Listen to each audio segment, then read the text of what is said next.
नमस्कार। कार्यक्रम प्राइम इस्युमा स्वागत छ। म महाप्रसाद लामिछाने। एकजना परिचित राजनीतिक व्यक्तित्व हुनुहुन्छ आजको कार्यक्रममा, भरतबहादुर खड्का, जो डोटीबाट प्रदेश सभा सांसद हुनुहुन्छ सुदूरपश्चिम प्रदेशमा। पुरानो राजनीतिक अनुभव भएका व्यक्तित्व। उहाँले अहिलेको समसामयिक राजनीतिक विषयमा र प्रदेश सभा प्रदेश सरकारको विषयमा आफ्ना धारणाहरू राख्नुहुनेछ। यहाँलाई स्वागत छ। धन्यवाद।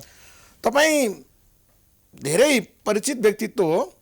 संविधान सभा जारी गर्ने संविधान सभाको सदस्य पनि तपाईँ नै हो र 2 पटकसम्म डोटीको जीविस सभापति बन्नुभएको व्यक्तित्व र अहिले यतिखेर सुदूरपश्चिम प्रदेशमा विधायक हुनुहुन्छ। अहिले सुदूरपश्चिम प्रदेशमा नेपाली काङ्ग्रेस विपक्षमा छ र प्रदेश सरकारले अहिलेको यो 3 वर्षमा गरेका काम, 3.5 वर्ष नै हुन लागिसक्यो, गरेका मुख्य काम भन्नुपर्दा के छन् त?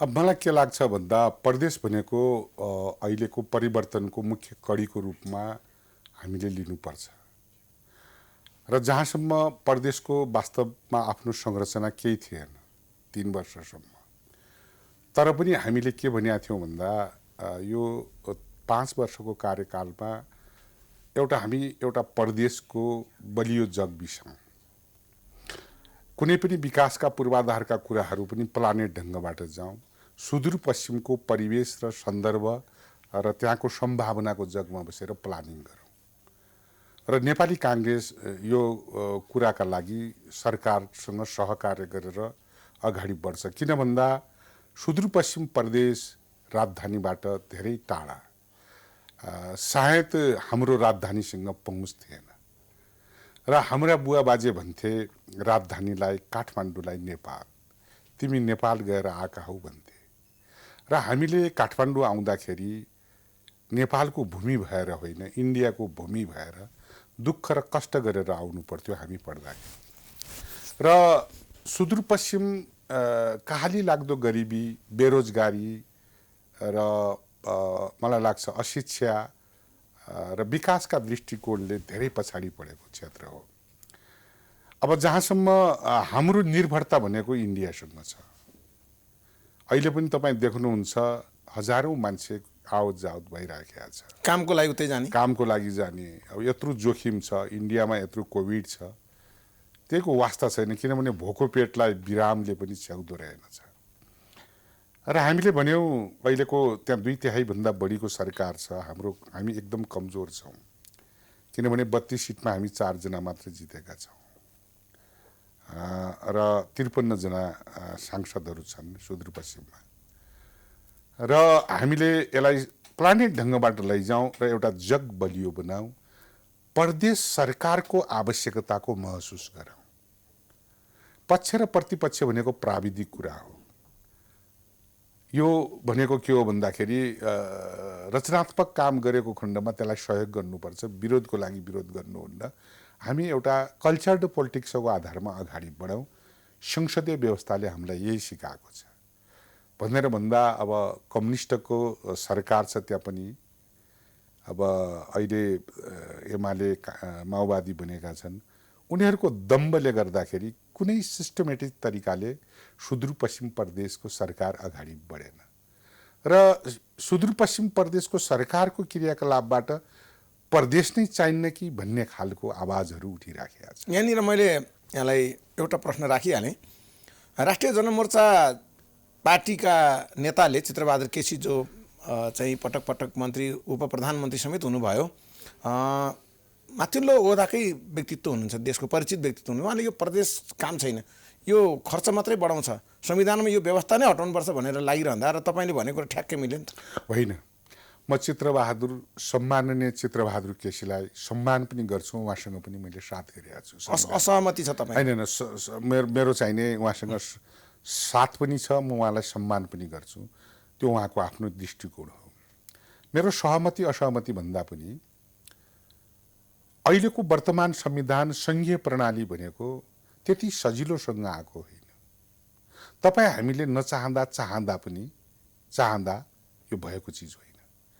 यो एउटा असहज परिस्थितिलाई सहजीकरण गर्नको लागि र यसै संविधान र यसै व्यवस्थाबाट यो मुलुकको आर्थिक समृद्धिको लागि र सबै जात जाति र धर्म र सम्प्रदायको भविष्य यसै संविधानभित्र राखिएको छ र यो व्यवस्था आफैमा साध्य होइन, साधन हो।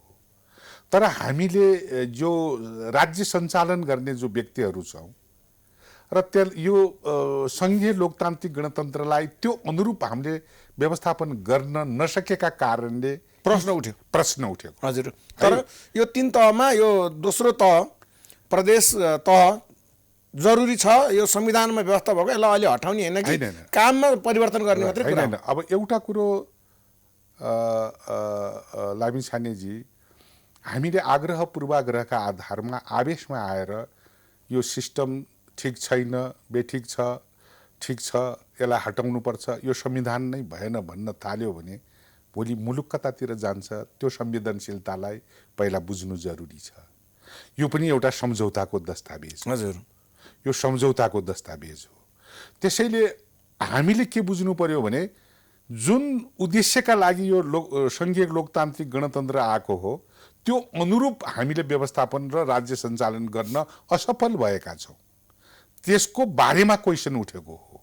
त्यसैले मलाई के लाग्छ भने प्रदेश आवश्यक छ, किनभने स्थानीय सरकार र सङ्घीय सरकारका बीचको राम्रो पुलको काम गर्ने हैसियत राख्नुपर्छ। त्यसैले प्रदेश आवश्यक छ भन्ने खालले प्रदेश सरकारले आफ्ना क्रियाकलापलाई अगाडि बढाउनुपर्छ। चाहे त्यो शान्ति सुरक्षाका कुराहरू हुन्, चाहे रोजगारीका कुराहरू हुन्, चाहे गरिबीलाई न्यूनीकरण गर्ने कुराहरू हुन्, प्रदेशको समग्र भौतिक पूर्वाधार विकासका लागि र आर्थिक समृद्धिका लागि प्रदेश सरकार क्रियाशील हुनुपर्छ। मूलत यो भारतमा प्र्याक्टिस भएर सफल भएको चाहिँ सिद्धान्त हो नि होइन। मलाई के लाग्छ, एउटा नजिकैको कुरा हेर्दाखेरि म एउटै कुरा के भन्छु भने फेडरल सिस्टमका आफ्ना मोडालिटीहरू छन्। म धेरै यहाँ व्याख्या गर्न चाहँदैन, किन भन्दाखेरि समय छैन। अमेरिकामा पनि फेडरल छ, भारतमा पनि छ, अन्य मुलुकमा पनि छ, तर फेडरल सिस्टमहरूका आफ्ना मोडल छन्। हाम्रो मोडल फरक छ नि त। आज स्थानीय सरकार बनेको छ, उसलाई संवैधानिक रूपमा उसका आफ्ना सूचीहरू छन्। सह अस्तित्व, सहकारिता र समन्वयको आधारमा 3वटा सरकार छन् र संविधानले के भनेको छ भन्दाखेरि यी 3वटा कुरालाई आत्मसात गर र टिम स्पिडमा यो मुलुकको विकास गर, यसको विकल्प छैन भनेर संवैधानिक म्यान्डेटरी छ। हजुर, अब यसबाटै अब राष्ट्रपतिको निर्वाचनदेखि लिएर सबै भइसकेपछि अब यसलाई यो संरचनाको यो दोस्रो लहरलाई, बिचको लहरलाई हटाउने भन्ने कुरो त त्यति सजिलो छैन। सहमति दस्तावेज यहाँले भनिसक्नु। अब नदोहोऱ्याइकन भन्नुपर्दा प्रदेश सरकारले खासै रचनात्मक काम जुन तपाईँले अपेक्षा गरेको काम गर्न सकेन भन्ने भन्नुभयो तपाईँले। अब म त प्रतिपक्षको मान्छे हुनाले मैले दुईवटा राम्रो काम नै गरेछ कि होइन, मलाई के लाग्छ भन्दा सुरुवात नै गलतबाट सुरु गर्यो उहाँहरूले। हामीले के भन्यौँ भने जति हामीसँग बजेट छ त्यसको सही व्यवस्थापन गरौँ, सदुपयोग गरौँ, त्यसबाट रिजल्ट निकालौँ, भरोसा दिलाऊँ। किनभने सुदूरपश्चिममा 27 लाखको मात्र बसोबासको क्षेत्र छ, जनसङ्ख्याको हिसाबमा धेरै ठुलो चाप छैन।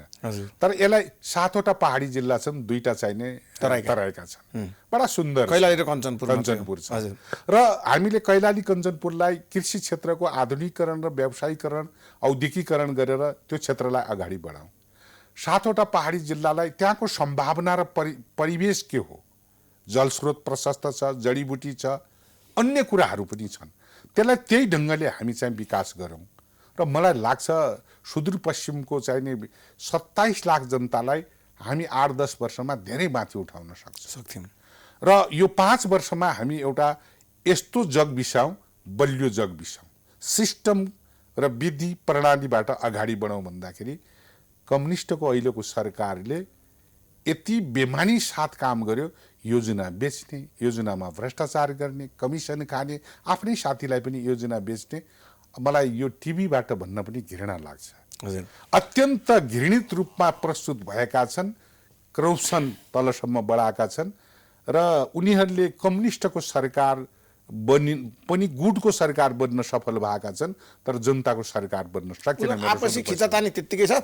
अब त्रिलोचन भट्टको नेतृत्वको मुख्यमन्त्री जुन उहाँ हुनुहुन्छ, उहाँको नेतृत्वको सरकारले अब बाँकी अवधि पुरा गर्ला कि नगर्ला, यो राजनीतिक कुरा गरौँ न एकछिन। अब मलाई के लाग्छ भने त्यो अहिलेको खिचातानीमा नै मलाई के लाग्छ भन्दाखेरि उहाँ 2/3को सरकारको मुख्यमन्त्री हुँदा पनि असफलै मान्छे हो र त्यति बेलामा पनि लगभग 27 जनाले लिखित दिएको थियो कुनैकै पार्टीको संयुक्त रूपमा काम राम्रो भएन भनेर 27 जना भनेपछि उहाँको पक्षमा 2 या 3 जना सांसद मात्र देखिएका थिए तत्कालीन अवस्थामा पनि भने, र उहाँ भित्रका सांसदहरू पनि असन्तुष्ट छन् उहाँको अब काम। नेकपा माओवादी केन्द्र हटेपछि त्रिलोचन भट्टको पक्षमा कतिजना सांसद हुनुहुन्छ त? अहिले 13 जना मात्रै छन् है, बस। बहुमत पनि हुनुहुन्न उहाँ खासमा। बहुमत हुने उहाँले अहिले समर्थन त पाइराख्नु भएको छ नि त। अब अहिले त यो फिर्ता ल्याएको छैन। होइन, यो के छ भने राष्ट्रिय राजनीतिमा एउटा किसिमको जुन किसिमको राजनीतिक अब ध्रुवीकरण होला त्यही खालको त्यहाँ असर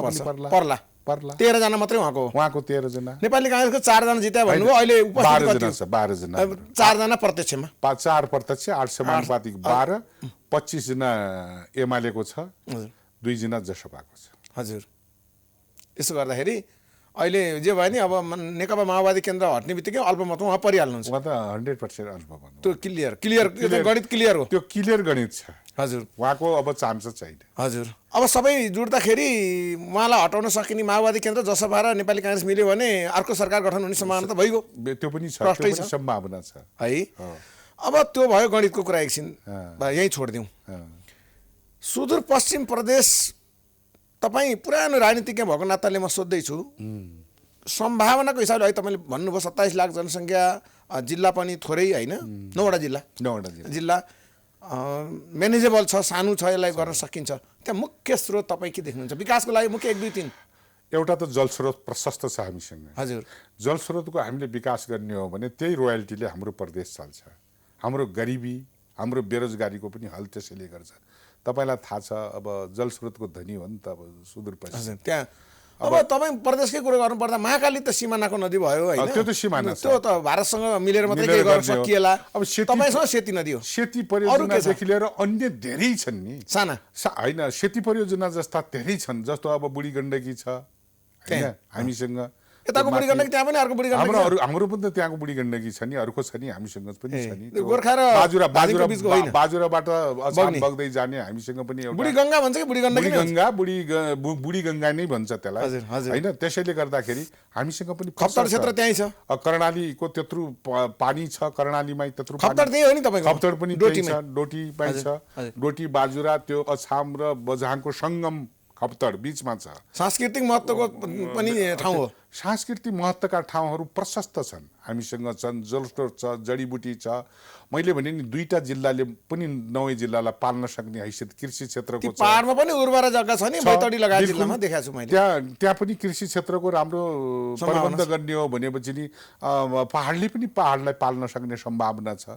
त्यहाँ हामीले राम्रा ब्ल्याक टप बाटाहरू बनाइदियो, राम्रा शिक्षण माने हस्पिटलहरू बनाइदियो, राम्रा स्कुलहरू बनाइदियो, केही रोजगारीका स्वरोजगारीका अवसरहरू प्राप्त गर्ने हो भने त मलाई लाग्छ सुदूरपश्चिमका पहाडी जिल्लाहरू त भोलिका लागि त त्यो सुन्दर हुन्छन्। अब अहिलेको केन्द्रको राजनीति अलिकति ध्रुवीकरणमा गएको छ। 3 वर्षभन्दा अलिकति बढी यो सरकारले समय काम गरिसकेको अवस्थामा यतिखेर ब्यालेट बक्स खोल्न पाए नेपाली काङ्ग्रेसले बहुमत ल्याउँथ्यो भन्ने र अझै कति काङ्ग्रेसका नेताहरूले त केपी ओलीको जति पनि ठाउँमा चुनाव हुन्छ सबै ठाउँमा हामी चाहिँ हराइदिन्छौँ भनेको छ। यो तपाईँको दाबी नेपाली काङ्ग्रेस नेताको दाबीमा कति सत्यता छ? यो आफआफ्नो बुझाइको कुरा र आफआफ्नो दृष्टिकोण हो। मेरो बुझाइ के छ भन्दा अहिले त्यस्तो सोचे जस्तो छैन, अहिले पनि छैन। म अलिकति फरक ढङ्गको मान्छे काङ्ग्रेसभित्र। कसैको बिग्रिएको भरमा हाम्रो सप्रिएको छैन हो। म त्यो बिग्रिएको कुरालाई हाम्रो सप्रियो भनेर हौसिने बेला पनि छैन। तर अहिले जुन परिवेश नेपालमा देखिएको छ, एउटा कुरो मेरो नेतालाई पनि म यही टेलिभिजन मार्फत आग्रह गर्न चाहन्छु, टोटलमा बहुदलीय व्यवस्था सञ्चालन गर्न हामी असफलै भएका हौँ। यो ध्रुव सत्य हो। हजुर, किनभने आज केपीजी नैतिक रूपमा अरू जस्तो मुलुकमा नैतिक रूपले 1 मिनट पनि बस्ने उहाँलाई अधिकार थिएन। उहाँले यो संविधानमा प्रहार गर्नुभयो र सर्वोच्च अदालतले चाहिने तिमीले गल्ती गर्यौ भनेर त्यत्रो कुरा फैसला गर्दा उहाँ अहिले हौसिनु भएको छ, उहाँले जित जस्तो महसुस गर्नु भएको छ, धम्की दिन लाग्नु भएको छ, धेरै धेरै अराजक कुरा गर्नु भएको छ, विधि पद्धति प्रणाली एकातिर आफू एकातिर एउटा हैकमवादी नीतिमा आउनु भएको छ। यो डेमोक्रेसीको उपहास हो, लोकतन्त्रको उपहास हो, विधिको उपहास हो, यसका मूल्य र मान्यताको उपहास हो। नेपाली काङ्ग्रेसलाई सरकार बनाउनुपर्छ भन्ने हाम्रो एजेन्डा होइन। अहिले यति भन्दाखेरि तपाईँले भन्नुभयो नि, यति तानाशाही प्रवृत्ति एकलौटी शासन मोनोपोली गर्दाखेरि राणा विरुद्ध लडेको, पञ्चायत विरुद्ध लडेको चाहिँ र बिचमा आएको फेरि एउटा शाही शासनको विरुद्ध लडेर निर्णायक शक्ति बनेको नेपाली काङ्ग्रेस यतिखेर कहाँ छ? हो, म यो प्रश्नको लागि तपाईँलाई धन्यवाद दिन चाहन्छु। वास्तवमा नेपाली काङ्ग्रेस प्रतिपक्षमा छ। अहिले सबैको एउटा भरोसा काङ्ग्रेसका प्रति बढेको छ। किन? यो काङ्ग्रेसको आफ्नो ऐतिहासिक छवि छ। जहिले पनि जनताका मुक्तिका लागि यो देशमा जहिले पनि क्राइसिस आउँदाखेरि नेपाली काङ्ग्रेसकै नेतृत्वमा त्यसलाई सहजीकरण गरेको छ, हल गरेको छ। नेपाली काङ्ग्रेसको नेतृत्वले नै व्यवस्थापन गरेको छ। त्यो भाग्यले आइलायो हो कि के हो? होइन होइन, अहिले पनि अहिलेको नेताहरूले त्यो कुशलता प्रदर्शन गर्नुपर्ने हो, त्यो भएको छैन निश्चित रूपमा। तर नेपाली काङ्ग्रेसका सबै तहका कार्यकर्ताको पनि चिन्ताको विषय यो कुशलता नेपाली काङ्ग्रेसको नेतृत्वले अहिले गर्नै पर्छ। किनभने हामीलाई सरकार पहिलो कुरा होइन, यो देशमा यो 72 सालमा बनाएको जो संविधान छ यो युगकै सबैभन्दा महत्त्वपूर्ण दस्तावेज हो र यही संविधानभित्र यो मुलुकको भविष्य छ, यही संविधानभित्र हामी सबैको भविष्य छ। त्यसैले गर्दाखेरि यो संविधानलाई बचाउने, यसको संरक्षण सम्वर्धन गर्ने पहिलो दायित्व नेपाली काङ्ग्रेसको हो, यो जवाबदेहिता।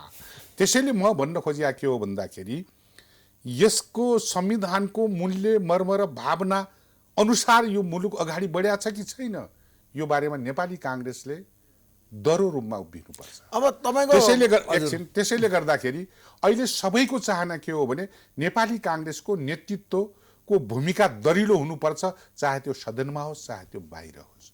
र नेपाली काङ्ग्रेस यो देशको सरकारमा नबसे पनि संस्थापन पक्षको रूपमा यो छ। किनभने यो डेमोक्रेटिक पार्टी नै संस्थापन पक्ष हुँदो रहेछ। कम्युनिस्टहरू 2/3 हुँदा पनि आफूलाई संस्थापन पक्ष मानेकै छैन। त्यसैले आज प्राविधिक कारणले नेपाली काङ्ग्रेस सरकारभन्दा बाहिर रहँदा पनि नेपाली काङ्ग्रेस नै संस्थापन पक्ष हो।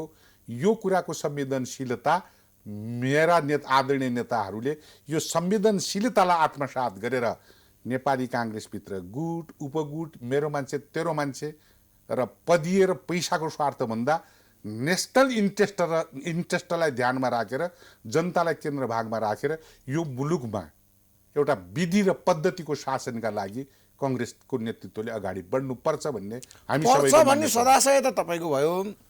तर महाधिवेशन नजिक आएर हो कि किन हो फेरि पनि काङ्ग्रेस एक ढिक्का देखिँदैन। आफ्ना आफ्ना ठुला नेताहरूको बिचमा पनि कतिपय अवस्थामा विवादहरू बाहिर आइरहेका छन्। भोलिको सभापति को हुने भन्नेले अहिले पार्टी आन्तरिक विवादमा अल्मलिएको जस्तो त प्रष्टै देखिन्छ। यो बिचमा काङ्ग्रेस एकीकृत कसरी हुन्छ, त्यसको जड फर्मुला के छ भन्नु त? हेर्नुहोस्, हाम्रो कुनै पनि पार्टीको विधान छ, त्यो विधानलाई नेपालको संविधानले नियमन गर्छ। विधानले सभापतिदेखि लिएर वडा सभापतिसम्मको काम, कर्तव्य र अधिकार सबै प्रष्ट गरेको छ, सेड्युल पनि छ। त्यो अनुरूप काम गर्नु पर्यो जिम्मेवार प्राप्त व्यक्तिहरूले। आज पार्टीभित्रको लडाइँ पनि त्यही हो। बिल्कुल यो के हो भन्दाखेरि विधिसम्मत तरिकाले र संस्थागत ढङ्गले पार्टी चल्नुपर्छ। पार्टीको विधान प्रधान कुरा हो, व्यक्ति प्रधान हुन सक्दैन। विधान एकातिर व्यक्ति एकातिर त्यो मानिँदैन। त्यो अब विधान ट्र्याकमा हिँड्छ त? बिल्कुल त्यसको विकल्पै छैन। विधान ट्र्याकमा हिँडाउन सकेन भने त्यसको विकल्प छैन। अनि त माइट इज राइट भइहाल्छ। अनि लोकतन्त्रको किन गीत गाउने काङ्ग्रेसको नेता? अब एउटै कुरा भन्छु। त्यसैले मेरो भन्न खोजेको कुरो के हो भन्दाखेरि महाधिवेशनमा सभापति हुनको लागि, सदस्य हुनको लागि हरेकलाई उठ्ने अधिकार छ। यो आवधिक निर्वाचन पार्टीभित्रको आन्तरिक प्रजातन्त्रलाई दरिलो बनाउने किसिमले हामीले महाधिवेशनमा जानुपर्छ। महाधिवेशन समयमा गऱ्यौँ भने काङ्ग्रेस बलियो भएर आउँछ। महाधिवेशन भदौ 7 देखि 10 भनिएको छ, त्यो हुन्छ होइन? त्यो हुन्छ, त्यसको विकल्प छैन। डोटीमा के तयारी भएको छ? बिल्कुल तयार। अब सबै जिल्लामा तयार छ। अब यो क्रियाशील सदस्यताको विवरण आउँदैछ हामी कहाँबाट। अब यहाँ विवाद हुनेवाला छैन। यसमा विवाद गरेर साध्यै छैन। त्यो निरूपण समयमा अब गर्नुपर्छ। तपाईँलाई थाहा छ नि केन्द्रमा विभिन्न चरणमा वार्ताहरू भइरहेछन्। हिजो पनि वार्ता भयो जसपाका नेताहरूसँग। अब तपाईँको पार्टी सभापति शेरबहादुर देउवा प्रधानमन्त्री बन्ने सम्भावना के छ? तपाईँले के चर्चा सुन्नु? अब एउटा कुरो के हो भने छोटोमा। अब प्रतिपक्षी दल जब सत्तापक्ष फेल खाइसक्यो भने प्रतिपक्षी दललाई आउने हो। अब अहिले हाम्रो संख्या पुग्दैन, हामीले आफै सरकार बनाउँछौँ। मिलिजुली सरकार बनाउने हो त। मिलिजुली सरकार बनाउने कुरामा इस्युमा हो, एउटा एजेन्डामा केपी ओलीले गलत गरेको हो भनेर सबैले हामीले भनेको हो, आन्दोलन पनि गरे हौँ। त्यसैले एउटा कुरो के हो भने काङ्ग्रेसको सभापतिको नेतृत्वमा प्रधानमन्त्री बन्नुपर्छ, सरकार बन्नुपर्छ भन्ने कुरा आइसक्यो। त्यस पार्टीभित्र पनि सर्वसम्मत छ, यसमा कुनै किसिमको मतभेद छैन। अर्को नाम आएको छैन, अर्को छैन। त्यो स्वाभाविक रूपमा नेचुरल्ली पार्टी सभापतिले र संसदीय दलको नेताले पाउने हो, नेचुरल्ली अहिले। हजुर। त्यसैले यहाँ विवाद हुने ठाउँ छैन। अर्को कुरा के छ भन्दाखेरि अब जसपा नै निर्णायक शक्तिको रूपमा अहिले उभिएको छ, प्रष्ट रूपमा। हजुर। अब जसपाले नैतिक रूपमा जब केपी ओलीले यो चाहिने प्रतिघात गर्यो संविधानमाथि भनेर लडाइँ लडेकै हो नि, त्यसैले अहिले नै केपी ओलीलाई समर्थन गर्नुको अर्थ हुँदैन। त्यसैले राजनीतिक मूल्य र मान्यता धेरै ढिलो भइसक्यो क्या मैले हो। त्यसैले जसपा जस्तो एउटा डेमोक्रेटिक पार्टीले यति ढिलो गर्नु हुँदैन, देशलाई अनिर्णयको बन्दी बनाउनु हुँदैन, स्वार्थको लागि होइन, विधि र पद्धति र सिस्टमलाई बचाउनको लागि र मौजुदा संविधान। अन्त्यमा भरतबहादुर खड्काज्यू, अब जसपाको ढिलो वा चाँडो यो तपाईँले भनेको जस्तो सोच पलाउला र पार्टी सभापतिलाई, नेपाली काङ्ग्रेस सभापतिलाई प्रधानमन्त्री बनाउला, अनि त्यतिखेर नेकपा माओवादी केन्द्रले जसपा आउने थाहा पाएपछि उसले समर्थन फिर्ता लिएर 3 दलको गठबन्धन बन्छ। मलाई के लाग्छ बन्छ कि लाग्दैन? मलाई के लाग्छ भन्दा अब यो मेरो सोच हो। हजुर। मेरो विश्लेषण हो। त्यहाँ अनुभवी नेताहरू हुनुहुन्छ जसपामा, डेमोक्रेटिक मान्छे हुनुहुन्छ। उहाँले यो संविधानका लागि, यो व्यवस्थाका लागि र विधि र पद्धतिका लागि मलाई लाग्छ उहाँले छिटोभन्दा छिटो यो निर्णय गरेर जसपा आसी नेकपा माओवादी केन्द्र आउँछ।